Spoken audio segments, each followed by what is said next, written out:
नमस्कार साथियों, आप सभी का बहुत बहुत स्वागत है आज की लाइव क्लास में। जल्दी से क्लास को शेयर कर दीजिए।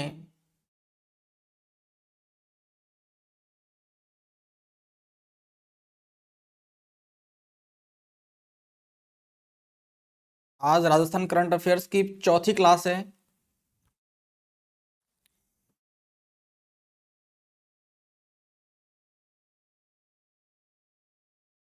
चलिए देखिए, आपके सामने जो पहला प्रश्न है वो है, हाल ही में जोधपुर कृषि विश्वविद्यालय ने जीरे की नई स्वदेशी किस्म जारी की है जिसका नाम रखा गया है। मोस्ट इंपोर्टेंट स्वदेशी किस्म है और इसकी विशेषता है कि इनको बीमारियां नहीं लगती हैं। ये स्वदेशी किस्म है, विदेशी किस्म नहीं है। ये किसने इजाद की है? जोधपुर कृषि विश्वविद्यालय ने जीरे की स्वदेशी एक नई किस्म इजाद की है। उसका नाम क्या रखा गया है? जी हाँ,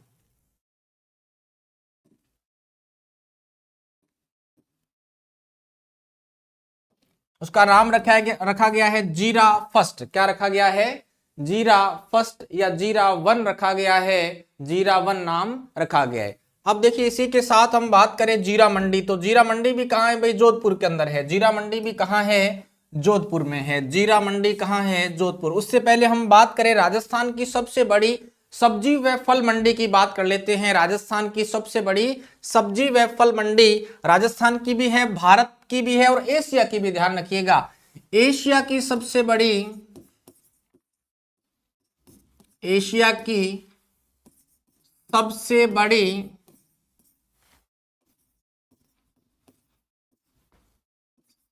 सब्जी व फल मंडी, मोस्ट इंपोर्टेंट है फल मंडी। कहां पे है भाई? मुहाना। मुहाना जयपुर के अंदर है। कहां पर है? मुहाना जयपुर के अंदर है। एशिया की सबसे बड़ी फल व सब्जी मंडी, एशिया की सबसे बड़ी फल व सब्जी मंडी कहां पे है? मुहाना जयपुर के अंदर है। मुहाना जयपुर के अंदर है। इसी के साथ हम बात करें जीरा मंडी की, बात कर लेते हैं। जीरे के बारे में पढ़ रहे हैं तो जीरा मंडी देखिए, जीरा मंडी कहां पे है भाई? जोधपुर के अंदर है। जीरा मंडी कहां पे है? जीरा मंडी जोधपुर के अंदर। जीरा मंडी कहां पे है? जोधपुर के अंदर।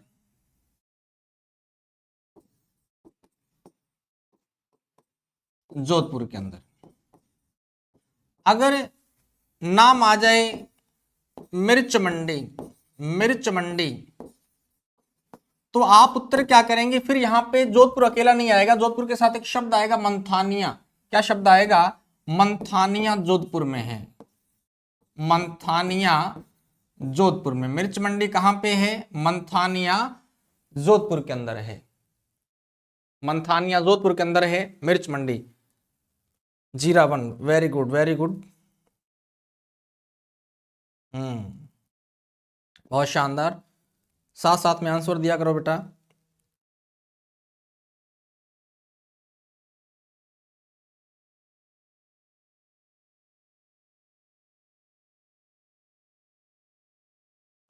चलिए, अब हम बात करें धनिया मंडी। अब मंथानिया से धनिया याद आ गया। क्या याद आ गया? धनिया।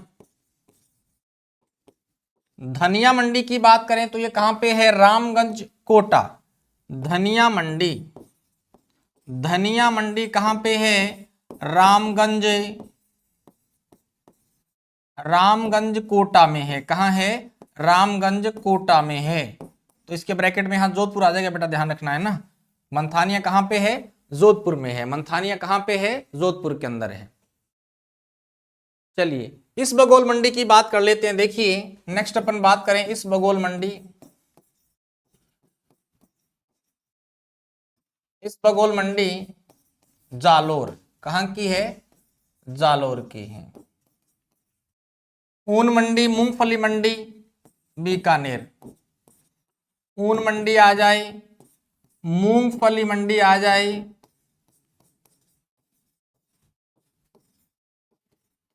तो उत्तर क्या होगा भाई इसका? इसका उत्तर होगा बीकानेर। बीकानेर। इसी के साथ नेक्स्ट अपन बात करें मेहंदी। मेहंदी मंडी आ जाए। मेहंदी, मेहंदी कहाँ की फेमस है? मेहंदी मंडी, तो आप उत्तर क्या करेंगे? सोजत। क्या उत्तर करेंगे? सोजत। और सोजत कहाँ है? पाली में। इसके बाद देखिए महत्वपूर्ण प्रश्न बनता है, यहां पे सीधा पूछा जाए कि मेहंदी कहाँ की फेमस है, तो आप उत्तर क्या कर लेते हैं? सोजत पाली कर लेते हैं। अगर इसी के साथ प्रश्न आ जाए कि बताइए लाल सुर्ख मेहंदी, लाल सुर्ख मेहंदी,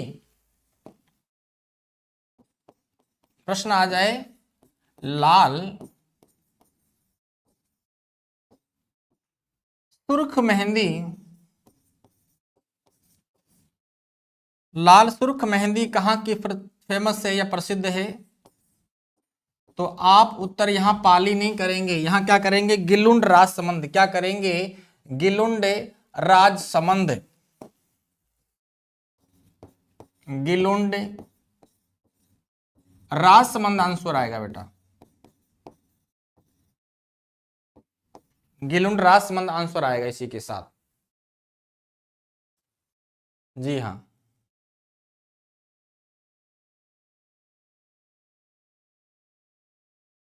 क्लास को शेयर कीजिए बेटा, जल्दी से शेयर किया करो क्लास को, और साथ साथ में आंसर देते रहिए। चलिए नेक्स्ट अपन बात करें राजस्थान के किस स्थान पर मोस्ट इंपोर्टेंट है, और आने वाली परीक्षा के अंदर यह प्रश्न आएगा।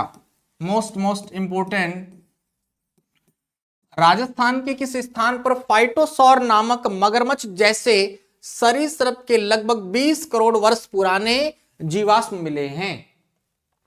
दोबारा से देखिए, राजस्थान के किस स्थान पर फाइटोसौर नामक मगरमच्छ जैसे सरीसृप के लगभग 20 करोड़ वर्ष पुराने जीवाश्म मिले हैं, तो आप उत्तर क्या करेंगे? मेघा गांव जैसलमेर। कौन सा गांव है? मेघा गांव जैसलमेर है। कौन सा गांव है? मेघा गांव जैसलमेर है। देखिए यहां एक नाम लिखा है रातड़िया। क्या नाम लिखा है? रातड़िया री डेरी जैसलमेर। ये भी जैसलमेर में है, यहां से भी कुछ ना कुछ मिला है। पकी हुई मिट्टी के या टेराकोटा का त्रिकोण, टेराकोटा का त्रिकोण मिला है। क्या मिला है? टेराकोटा का त्रिकोण मिला है। कहां से? रातड़िया री डेरी जैसलमेर से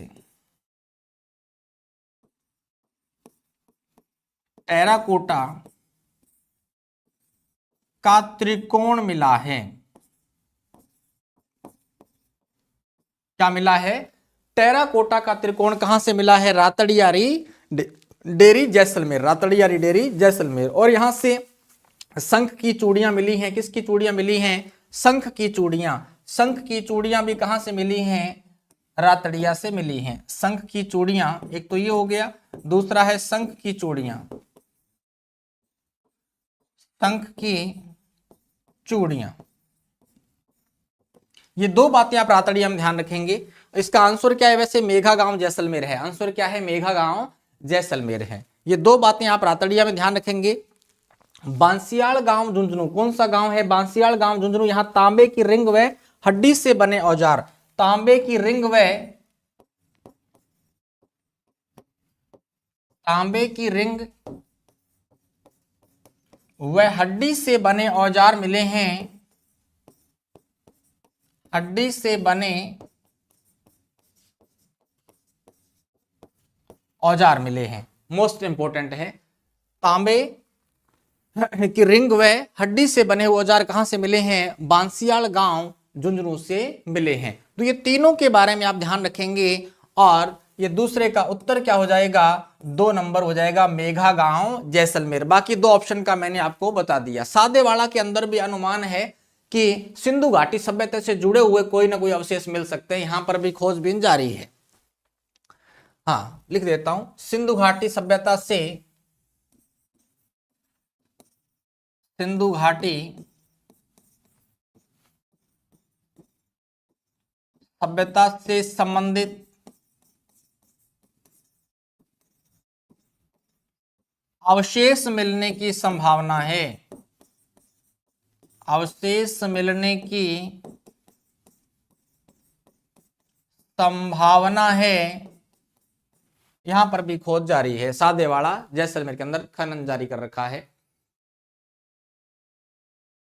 चलिए तो इसका उत्तर क्या हुआ? मेघा गांव जैसलमेर।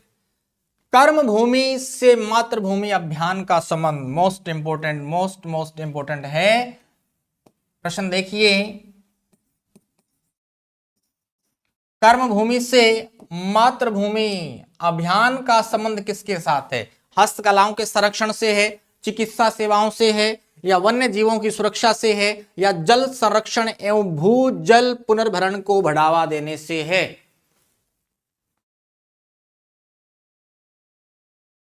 हाँ जी, कमेंट देख लेता हूं बेटा आपके, 1 मिनट रुकिए।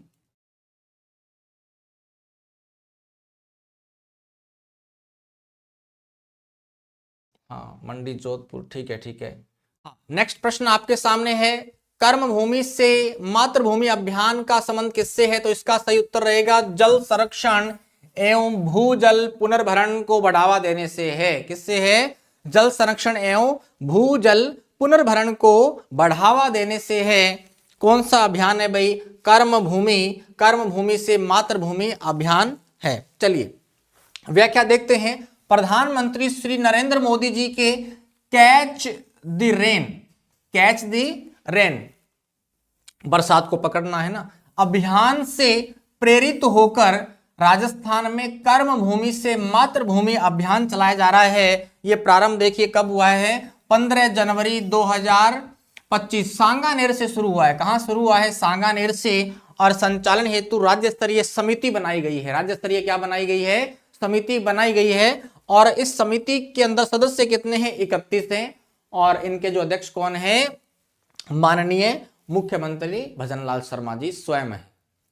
चलिए, अभियान का नोडल विभाग क्या है? भूजल विभाग है। भूमिगत जल का संरक्षण करना और बरसात के जल का क्या करना भाई? सही तरीके से यूज करना, उसको स्टोर करना। हाँ जी, ये मुख्य उद्देश्य है। अब प्रश्न आ जाए कौन से अभियान से प्रेरित है? तो कैच द रेन अभियान से प्रेरित अभियान ये है, जो हमारे राजस्थान में सांगानेर से प्रारंभ हुआ है 15 जनवरी 2025 को।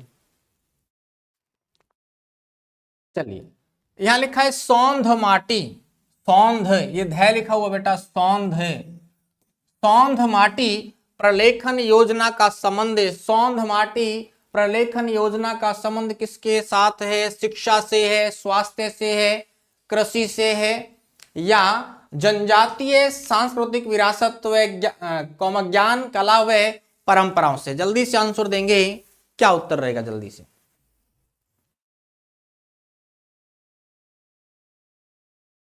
हाँ जी, सौंध माटी प्रलेखन योजना का संबंध किससे है? शिक्षा से है, स्वास्थ्य से, कृषि से, जनजातीय सांस्कृतिक विरासत, ज्ञान, कला व परंपराओं से है। तो उत्तर क्या होगा? जनजातीय सांस्कृतिक विरासत, ज्ञान, कला व परंपराओं से। इसमें क्या किया जाएगा? देखिए इसमें क्या किया जाएगा भाई, व्याख्या देखते हैं इसकी अपने।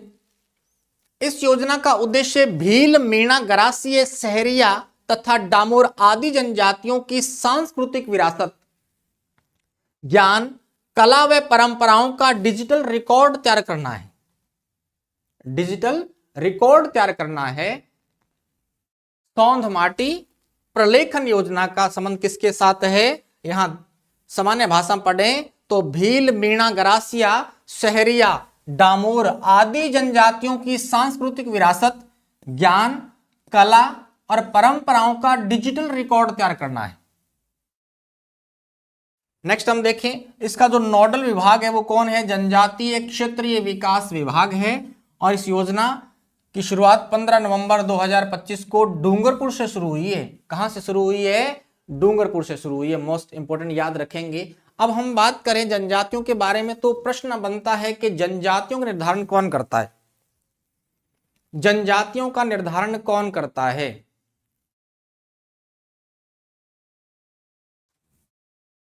हाँ जी, जनजातियों का निर्धारण कौन करता है?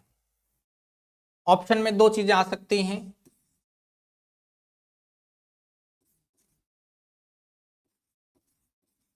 जनजातियों का निर्धारण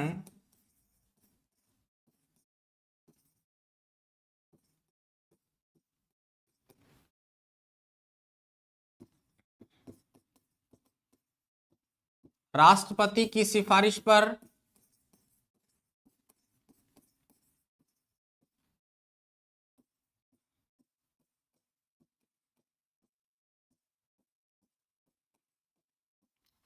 संसद द्वारा। दोनों ही आ सकते हैं। जनजातियों निर्धारण कौन करता है? राष्ट्रपति और संसद, दोनों ही आंसर हैं। और वैसे संसद के अंदर राष्ट्रपति शामिल हैं, लोकसभा, राज्यसभा और राष्ट्रपति। प्रश्न आ जाए जैसे पटवारी मेन के अंदर प्रश्न आया था संसद है, प्रश्न क्या आया था? प्रश्न क्या आ गया? प्रश्न आया संसद है, सिर्फ इतना ही लिखा हुआ था, संसद है लिखा हुआ था। तो इसके अंदर कौन सा ऑप्शन सही हुआ? मान लीजिए ए ऑप्शन के अंदर क्या दिया हुआ है? लोकसभा।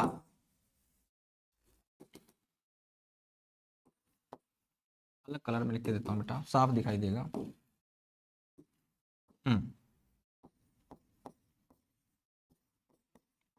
राज्यसभा प्लस में लोकसभा प्लस के अंदर राष्ट्रपति ही संसद है। इस प्रश्न का उत्तर यह होना चाहिए था। चलिए जनजातियों के बारे में बात करें तो राजस्थान में जनसंख्या की दृष्टि से सबसे बड़ी जनजाति कौन सी है भाई? जनसंख्या की दृष्टि से सबसे बड़ी जनजाति कौन सी है? मीणा। और सबसे प्राचीन जनजाति पूछ लिया जाए तो, सबसे प्राचीन जनजाति पूछ लिया जाए तो उत्तर क्या आएगा? सबसे प्राचीन जनजाति, तो उत्तर आएगा भील। राजस्थान की सबसे प्राचीन जनजाति कौन सी है? भील है। और जनसंख्या के हिसाब से सेकंड स्थान पे है भील। और कहां पे? अब मीणा की बात करें, भील की बात करें, गरासिया। गरासिया कहां निवास करती है भाई? जल्दी से बताइए, गरासिया जनजाति निवास कहां करती है? गरासिया, सिया आ गया तो सिरोही आएगा। गरासिया लिखा आ गया ना लास्ट में, सिया तो सिरोही, ठीक है। और उदयपुर का कुछ भाग है। अगर प्रश्न आ जाए सहरिया, रिया तो 12, रिया तो 12, सिया तो सिरोही, याद रखेंगे इसे। सहरिया, सहरिया 12, किशनगंज व शाहबाद 2 तहसीलों में निवास करती है। फिर हम बात करें डामोर, डामोर कहां निवास करती है? सिमलवाड़ा पंचायत डूंगरपुर में, सिमलवाड़ा पंचायत डूंगरपुर के अंदर निवास करती है। चलिए और भी बहुत सारी जनजातियां जैसे कंजर जनजाति हो गई। कंजर जनजाति कहां निवास करती है? हाड़ौती प्रदेश में। सांसी जनजाति होगी, सांसी भरतपुर के अंदर है। सांसी जनजाति कहां है? भरतपुर के अंदर है। चलिए अभी हम बात करें राजस्थान मृत शरीर सम्मान अधिनियम, मोस्ट इंपोर्टेंट भाई, ये काफी चर्चा में रहा था और इसका लोगों ने विरोध भी किया था। राजस्थान मृत शरीर सम्मान अधिनियम प्रदेश में किस वर्ष लागू किया गया? तो उत्तर क्या करेंगे? 2023। उत्तर क्या करेंगे आप? 2023।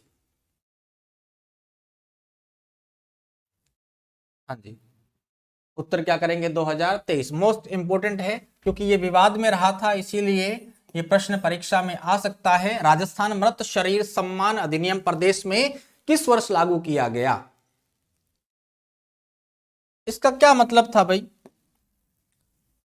इसका जो मूल उद्देश्य है, सरकार ने कहा कि जो मृत शरीर है उसको भी सम्मान मिलना चाहिए। सड़क पे रख के उसको यूं ही मतलब धरना प्रदर्शन कर रहे हो, समय के अनुसार ही उसका क्या होना चाहिए? अंतिम संस्कार होना चाहिए, है ना, उसको लेट नहीं करना चाहिए।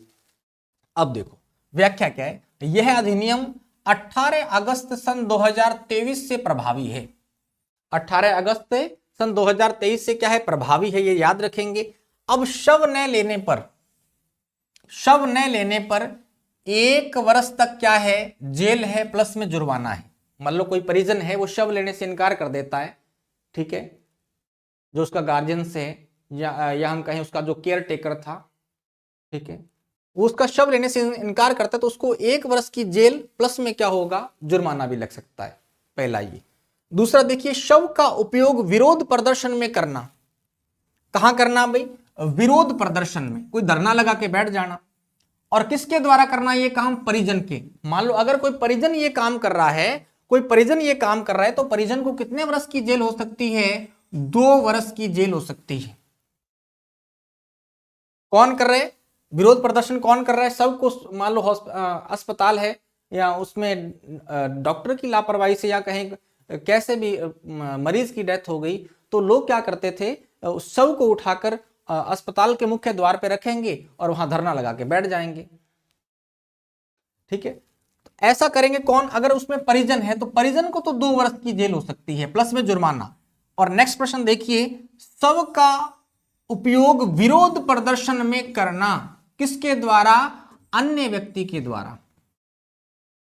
अन्य व्यक्ति, थर्ड पर्सन कोई आकर यूं ही बीच में नेतागिरी किए जाए कि भाई इसकी मृत्यु कैसे हो गई, है ना, अन्य व्यक्ति के द्वारा ये कार्य करना, तो 5 वर्ष तक की जेल हो सकती है। कितनी जेल हो सकती है? 5 वर्ष तक की जेल हो सकती है।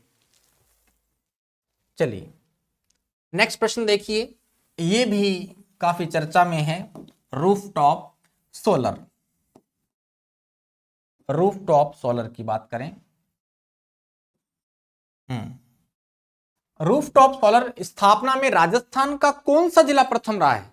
पहले नंबर पे कौन सा जिला रहा है बताइए, पहले नंबर पे कौन सा जिला रहा है? जल्दी से आंसर दो। चलिए, ये है जी पहले नंबर पे, ये है दूसरे नंबर पे, ये है तीसरे नंबर पे और ये है चौथे नंबर पे। तो आंसर क्या हो जाएगा? जयपुर। और ये क्रम भी आप ध्यान रखेंगे, पहला कौन सा है, दूसरा कौन सा है और चौथा कौन सा है।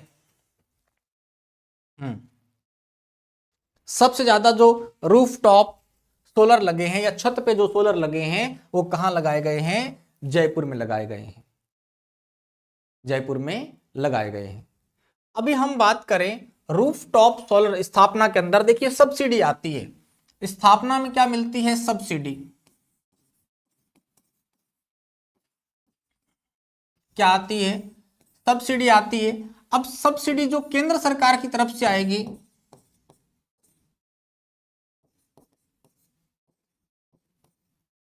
केंद्र सरकार की तरफ से 78,000 रुपए आते हैं। कितने आते हैं? 78,000 रुपए।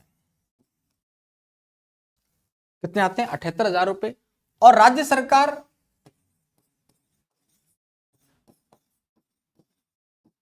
राज्य सरकार 17,000 रुपए। कितने रुपए? 17।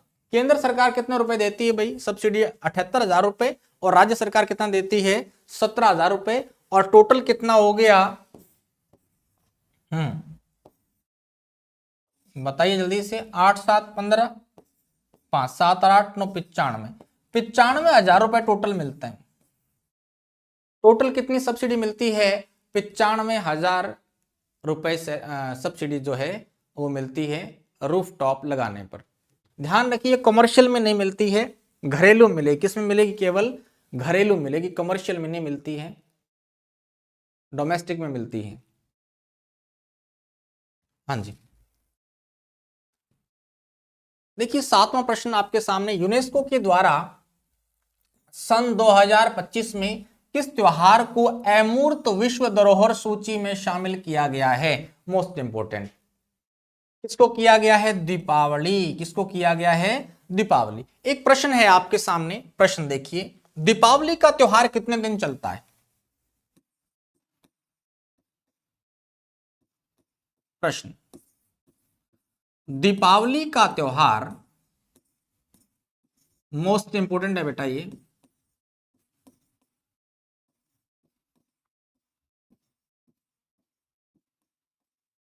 कितने दिन तक चलता है?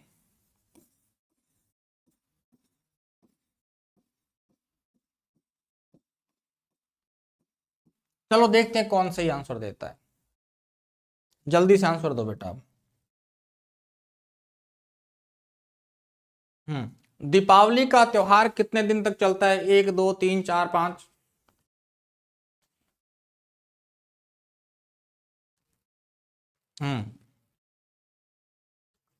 कोई नहीं बता रहा हूं। देखिए 5 दिन चलता है। कितने दिन चलता है भाई? 5 दिन। कौन कौन से दिन शामिल होंगे वो भी मैं आपको क्लियर कर रहा हूं। दीपावली का त्योहार 5 दिन चलता है। देखो, पहला दिन होता है धनतेरस,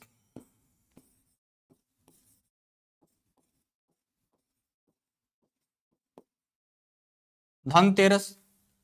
फिर 14 को क्या आ गई भाई? रूप चतुर्दशी, जिसको आप क्या बोलते हैं? छोटी दीपावली। 15 को क्या आ गई, दीपावली आ गई। 15 मतलब अमावस्या को क्या आ गई, दीपावली आ गई। उसके बाद में ये तो कौन सा पक्ष है, ये कृष्ण पक्ष है ना, ये कौन सा पक्ष है, ये तो कृष्ण पक्ष है। और इधर शुक्ल पक्ष जैसे शुरू होगा, शुक्ल पक्ष के अंदर एकम आएगी, गोवर्धन पूजन, गोवर्धन पूजन। इसी दिन अन्नकूट महोत्सव मनाया जाता है। 2 नंबर पे देखिए भाई दूज। अब देखो कितने दिन हो गए, 3 ये हो गए, 2 ये हो गए, कितने हो गए टोटल, 5। कितने हो गए, 5। कितने हो गए, 5 हो गए। दीपावली का त्योहार कितने दिन चलता है, तो आप उत्तर क्या करेंगे, 5 दिन चलता है। कितने दिन चलता है, 5 दिन। चलिए, दीपावली आती कब है भाई, कार्तिक की अमावस्या को, सिंपल सा है, आप उत्तर कर सकते हैं। चलिए नेक्स्ट हम बात करें, नवंबर 2025 में भगवान बिरसा मुंडा की जयंती मनाई गई है, कौन सी, 150वीं। ये क्रांतिकारी थे, ये क्या थे, एक क्रांतिकारी थे। भगवान बिरसा मुंडा क्या थे, एक क्रांतिकारी थे। देखिए एक शब्द लिखा मैंने,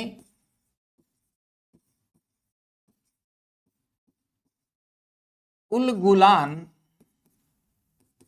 आंदोलन।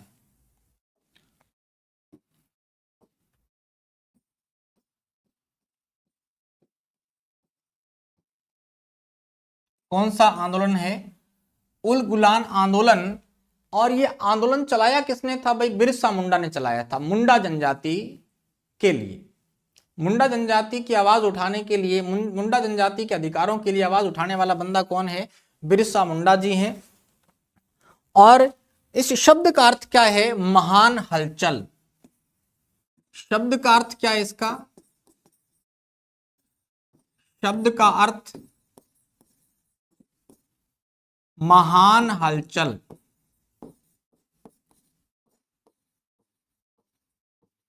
महान हलचल। आंदोलन की हम बात करें तो आंदोलन क्यों चलाया था भाई, किसके लिए चलाया था, कौन सी जनजाति के लिए,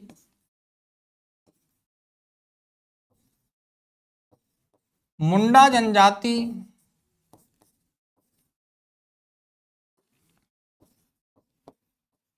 मुंडा जनजाति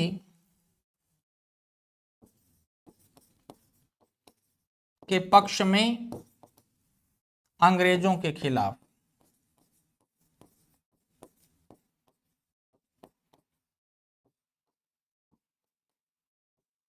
अंग्रेजों के खिलाफ ये क्रांतिकारी थे। ये क्या थे, के क्रांतिकारी थे। नाम क्या है, भगवान बिरसा मुंडा। अब देखिए इन्हें धरती आबा भी कहा जाता है, क्या कहा जाता है, धरती आबा। धरती आबा। बिरसा मुंडा को, बिरसा मुंडा को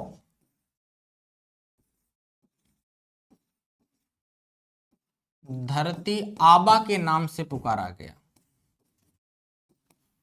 धरती आबा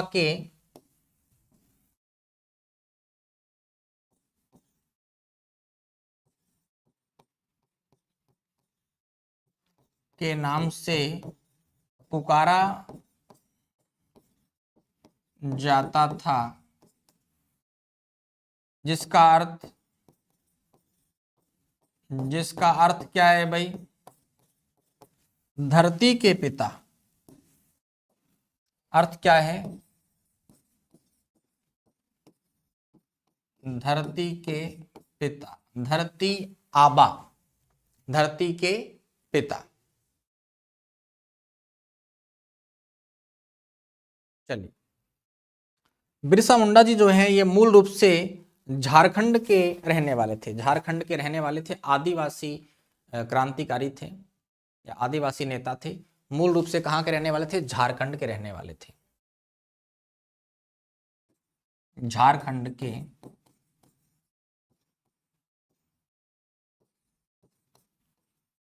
मूल निवासी। कहां के मूल निवासी हैं? झारखंड के मूल निवासी थे। चलिए अभी हम बात करें, नेक्स्ट क्वेश्चन पे चलते हैं। राष्ट्रीय स्वदेशी महोत्सव राजस्थान के किस जिले में मनाया गया है? राजस्थान के किस जिले में मनाया गया है? तो उत्तर क्या हो जाएगा भाई? चित्तौड़गढ़। कहां मनाया गया है? चित्तौड़गढ़ में मनाया गया है। इसका उद्देश्य देखते हैं क्या है? इसका उद्देश्य देखते हैं क्या है? उद्देश्य देखिए, राष्ट्रीय स्वदेशी महोत्सव का आयोजन, राष्ट्रीय स्वदेशी महोत्सव का आयोजन 23 से 28 दिसंबर 2025 तक किया गया है। 23 से 28 दिसंबर 2025 तक किया गया है। इसका जो मूल उद्देश्य क्या है भाई? स्थानीय कारीगरों, लघु उद्योगों एवं स्वदेशी उत्पादों को राष्ट्रीय मंच प्रदान करना। राष्ट्रीय मंच प्रदान करना किसका मूल उद्देश्य है? राष्ट्रीय स्वदेशी महोत्सव का। और राजस्थान के किस जिले में मनाया गया? तो चित्तौड़गढ़ के अंदर यह मनाया गया है। क्लास को ज्यादा से ज्यादा शेयर कर दीजिए, हाँ जी, लाइक कीजिए और कमेंट बॉक्स में जरूर बताएंगे जो अभ्यर्थी बाद में क्लास देखेंगे कि आप राजस्थान के किस जिले से क्लास देख रहे हैं। बहुत बहुत धन्यवाद।